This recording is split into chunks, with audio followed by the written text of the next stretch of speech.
In the northern Alentejo region of Portugal, this once charming hamlet is now for sale to the highest bidder.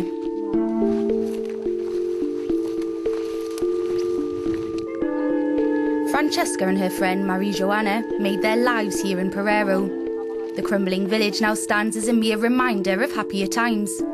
Today the church and stores are empty, while schools and nurseries are eerily silent. This former thriving community has been left completely abandoned.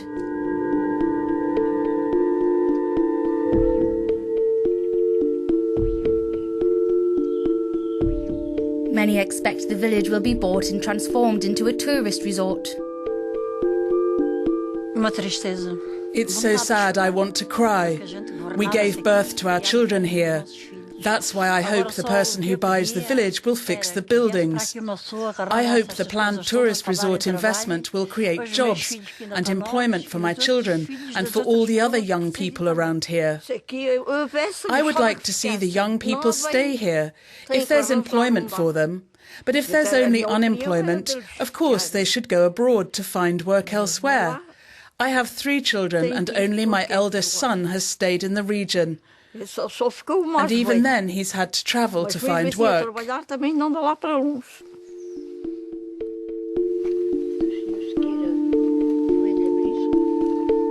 Throughout the centuries, Portugal has had its fair share of rural migration and emigration. Marie Joana's son left Portugal for work in Angola and is part of an increasing exodus of skilled young people moving abroad. This makes me unhappy. I grew up here. It's hurting me to see this place in this dilapidated condition. Between 1886 and 1966, 2.6 million Portuguese uprooted overseas to find jobs. Now it appears history is repeating itself, with one major difference. Instead of unskilled workers departing, it's graduates and skilled technicians who are leaving in their droves. Emerging countries like Brazil appear to offer a lifeline to Portugal's young and educated. Queues outside the African and South American consulates in Lisbon are getting longer by the day, as more and more are hoping to try their luck abroad. Nearby at the Monument of Discoveries, we meet 31-year-old PhD candidate Felipe Pate Duarte.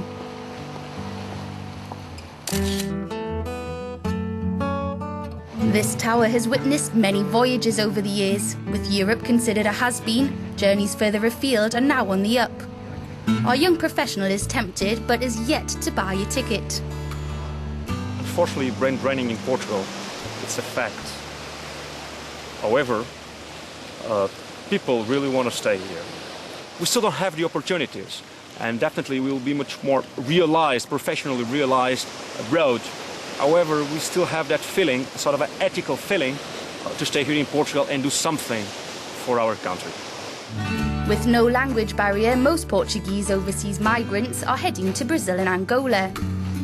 In Évora, we meet Sergio Silva, who's moving to Africa in January. Working in Angola's capital, he'll manage a team of 17 responsible for upkeeping Luanda's parks and gardens. Angola is a country with strong economic development. At the moment, there are already a number of skilled and highly trained Portuguese technicians working there. Having an academic background, I've done studies and have found some professional experiences regarding floriculture. I'm confident I'll succeed in Angola. As the economic situation remains gloomy, queues outside job centres are becoming an ever more common sight. Over the past decades, Portugal has poured money into higher education. Then, just as the next generation of bright young things get ready to work, the labour market plummets. Researchers fear Portugal's economy will continue to spiral downwards with the loss of its best brains. The biggest problem, in my view, is at the level of the economy, at the level of innovation. I mean, if you have a lot of skilled and educated people going abroad, and if the country has invested this much in education of these people, including the PhD holders, it's a waste of resources to let them go. This This person is a pioneer and has opened Brazil's illustrious labour market to hungry young graduates. His name, Francisco Charnica.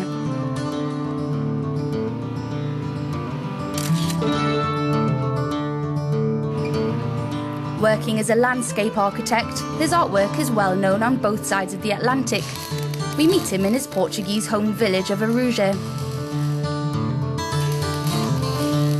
As a member of the Brazilian Academy of Art, Francisco plans to travel to central Brazil to impart his architectural landscape know-how.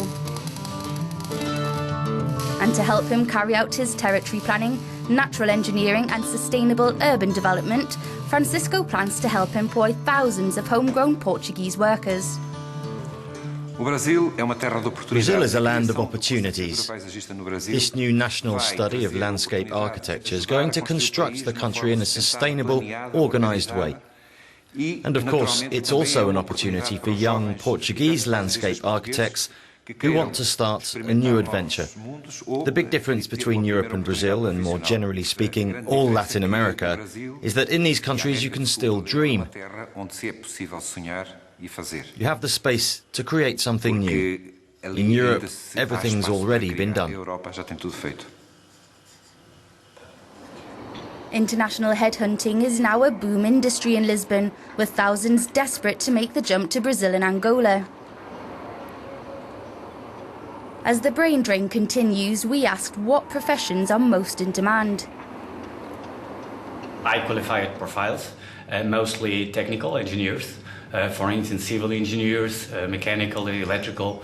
But right now we are also seeing a lot of search for financial directors and general managers. So we can say mostly for industry, manufacturing, construction. Not all overseas dreams come true.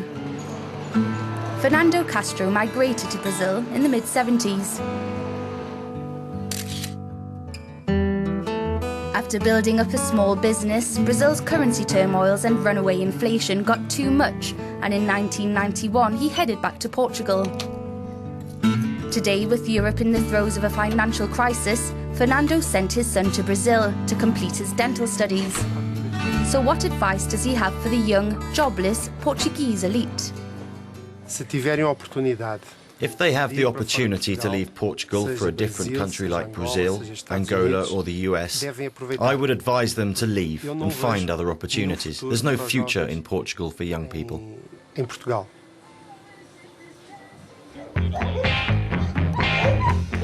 Antonio is a trained animal care specialist. At the moment, however, he's temping in an animal shelter. He dreams of working with rhinos and other exotic animals and has sent dozens of applications to wildlife parks around the world. The main problem is the really large number of veterinarians that are getting outside of the universities every day, and they don't get a job. So I don't get a job as well. And maybe the solution will start maybe from getting outside and looking for other countries that are better situated in the veterinary areas and the cattle production and the animal rights and welfare. In 2000, the Portuguese brain drain rate was already at 20%, meaning a fifth of skilled technicians and university graduates had left the country. That's one of the highest in Europe. The ongoing economic crisis looks set to devastate Portugal's towns and villages. The exodus of bright young people will lay a heavy burden on the country's economic future.